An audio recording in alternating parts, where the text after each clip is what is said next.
الحمد لله وكفى وسلام على عباده الذين اصطفى أما بعد فأعوذ بالله من الشيطان الرجيم من همزه ونفخه ونفثه ووصى بها إبراهيم بنيه ويعقوب يا بني إن الله اصطفى لكم الدين فلا تموتن الا وانتم مسلمون۔ معزز حاضرین،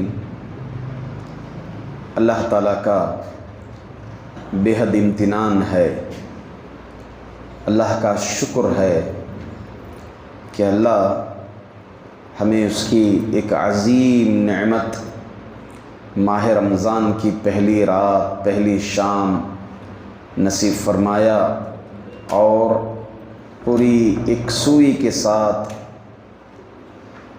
نماز تراویح تہجد پڑھنے کی توفیق بھی عطا فرمائی۔ یہ واقعی اللہ کی نعمتیں ہم پر اتنی زیادہ ہیں کہ اگر ہم ان نعمتوں کو شمار کرنے چلے جائیں تو ہم شمار نہیں کر پائیں گے۔ آج کل لوگ شکوے کرتے ہیں، شکایتیں کرتے ہیں، کبھی مالی شکایت، کبھی گھر کی شکایت، کبھی اپنے روز مرہ کی شکایت، کبھی روزی کی شکایت کرتے ہیں۔ ہمیں اس اعتبار سے سوچنا چاہیے کہ اللہ تعالیٰ ہمیں اتنی اچھی زندگی دے رہا ہے، ایک کامن انسان کی زندگی بھی اگر کمپیئر کر لیں پچھلے بادشاہوں کی زندگی سے تو آج کا ایک معمولی انسان پہلے کے بادشاہوں سے اچھی زندگی گزارتا ہے۔ وہ کیسے؟ پہلے کے بادشاہوں کو اگر کھانے کی، سونے کی، کچھ پہننے کی خواہش ہوتی کچھ اور، اپنی تہذیب سے ہٹ کر، اپنے کلچر سے ہٹ کر، تو اس کو کافی دن لگ جاتے ہیں۔ مثال کے طور پر ایک بادشاہ بیٹھا ہوا ہے کسی ایک قبیلے میں اور وہ خواہش کرتا ہے کہ میں ہندوستان کے شمال طرف کی کوئی چیز کھاؤں یا پہنوں، اور اس کی طلب کے لیے اپنے سپاہیوں کو لگا دیتا ہے کہ جائیں فلاں پکاتی کو لائیں، وہ بنائے گا پھر وہ کھائے گا۔ تو اس طرح سے 4 سے 5 دن لگ جاتے ہیں۔ ویسے آج ہم لوگ ایک کامن انسان، ایک معمولی انسان، کچھ کھانے کی طلب ہو تو گھر بیٹھے، جگہ بیٹھے، پوری دنیا کا ہر طرح کا کھانا ہمارے پاس موجود ہے، ہر طرح کا پینا ہمارے پاس موجود ہے، پھر بھی ہم شکایتیں کرتے ہیں۔ ایک پرانے بادشاہوں سے اچھی زندگی گزار رہے ہیں، پھر بھی ہم شکایتیں کرتے ہیں۔ بادشاہوں کو اگر ہواؤں کی ضرورت پڑتی تو 2 لوگ کنارے کھڑے ہو کر کپڑوں سے ہلایا کرتے تھے۔ آج اللہ نے ہمیں اے سی جیسی نعمت عطا کی، آج ہم اے سی کی ہواؤں میں گرمی کا ایک پل، ایک لمحہ محسوس کیے بغیر الحمدللہ ہم نے 11 رکعت تراویح ادا کر دی، مگر کچھ ہمیں گرمی کا احساس بھی نہیں ہوا۔ یہ اللہ کی بہت بڑی نعمت ہے، بہت بڑا کرم ہے۔ ہم اللہ سے دعا کرتے ہیں کہ اللہ تعالیٰ اسی اطمینان اور اسی نعمت کے ساتھ ہمیں اس پورے رمضان میں سب سے پہلے فرائض کی پابندی کے ساتھ نوافل، تہجد، تراویح اس کا اہتمام کرنے کی توفیق عطا فرمائے۔ تو حاضرین، آپ کے سامنے آج نماز تراویح میں پہلا جز الف لام میم، یہ مکمل جز پڑھا گیا۔ اسی میں سے ایک آیت ہے، اس آیت کو میں انتخاب کیا اور انشاءاللہ میرا ارادہ یہ ہے کہ ان ایام میں، ان 20 دنوں میں یا 29 دنوں میں روزانہ ایک عقیدے کا، توحید کا ایک مسئلہ لے کر آپ کے سامنے پیش رہوں اور ہماری، آپ کی، معاشرے کی عقیدے کی اصلاح کے لیے ہم ان مسائل کو انشاءاللہ العزیز انتخاب فرمائیں گے۔ اللہ تعالی ہم تماموں کے عقیدے کی اصلاح فرمائے۔ اللہ تعالیٰ فرماتے ہیں وَوَصَّى بِهَا إِبْرَاهِيمُ بَنِيهِ وَيَعْقُوبُ يَا بَنِيَّ إِنَّ اللَّهَ اصْطَفَى لَكُمُ الدِّينَ۔ ابراہیم علیہ السلام نے اسلام کی وصیت کی ہے۔ کس کو؟ اپنے بیٹوں کو، اپنے اولاد کو۔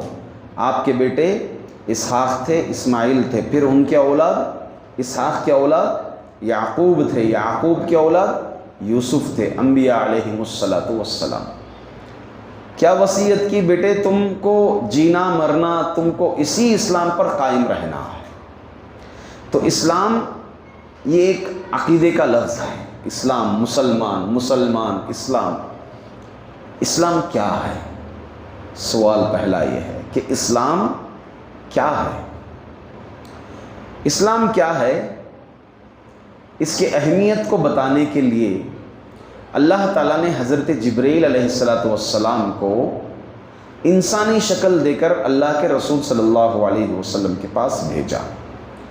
آپ اگر بخاری شریف کی کتاب کھولیں گے تو سب سے پہلی حدیث آپ پائیں گے اخلاص کے تعلق سے، انما الاعمال بالنیات۔ پھر اس کے بعد فوری طور پر باب شروع ہوگا وحی کے متعلق، اس میں سب سے پہلی یہی حدیث لائی گئی ہے۔ اس حدیث پہ اگر غور کریں، بڑی طویل حدیث ہے، حدیث جبریل کے نام سے مشہور ہے، حدیث جبریل یا حدیث جبرائیل کے نام سے مشہور ہے۔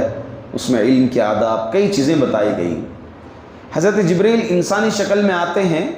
راوی حدیث حضرت عمر بن خطاب رضی اللہ عنہ فرماتے ہیں کہ ایک اجنبی آدمی آیا، کیونکہ کسی کو نہیں معلوم تھا کہ یہ فرشتے ہیں سوائے محمد صلی اللہ علیہ وسلم۔ انسانی شکل میں سفید لباس ملبوس، لا یرا علیہ اثر السفر، سفر کی کوئی علامت، کوئی نشانی نہیں تھی، کیونکہ پہلے سفر کرنا ہوتا اونٹوں پر کرتے تو پورا گندہ حال ہو جاتا، مٹی دھول سے لجپت ہو جاتے، بال بکھرے جاتے تھے، مگر ایسی کوئی علامت نہیں تھی، ایک دم پاکی صفائی کے ساتھ۔ تو اس سے معلوم ہوتا ہے کہ علم حاصل کرنے کے لیے پاکی صفائی ہونی چاہیے، پاک صاف عالم کے عالم میں علم حاصل کریں۔